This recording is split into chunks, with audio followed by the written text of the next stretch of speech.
सदियों पहले की बात है। एक बार एक बुलबुल को अत्यधिक भूख लगी।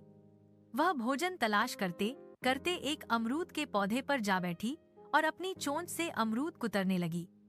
ऐसा करते हुए उसने उतने अमरूद खाए नहीं थे जितने की चोंच मारकर मारकर जमीन पर फेंक दिए थे। अमरूद के पौधे से इस तरह की बर्बादी सहन नहीं हुई।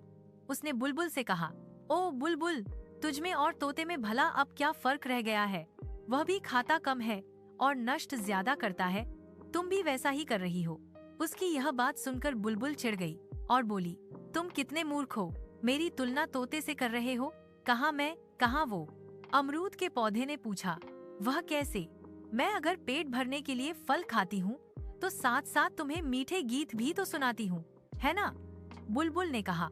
अमरूद का पौधा कुछ देर सोचने के पश्चात बोला, बात तो तुम्हारी सही है, लेकिन यदि तुम केवल पके हुए फल ही खाओ तो तुम्हें भी खाने में आसानी रहेगी और मुझे भी पीड़ा कम होगी, क्योंकि पके हुए फलों को तो एक दिन झड़ना ही होता है।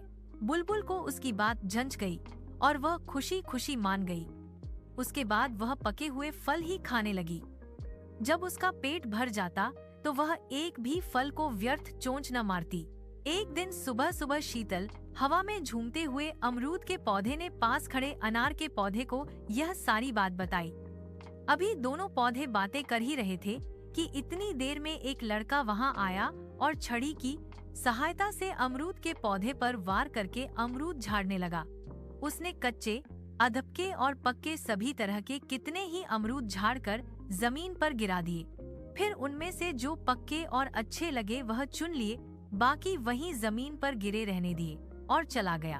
उसके जाने के बाद अनार का पौधा बड़े दुखी मन से बोला, मित्र अमरूद, बात तो तुम्हारी ठीक है, पर जो बात बुलबुल को समझ आ गई वह बात इन मनुष्यों को कब समझ आएगी?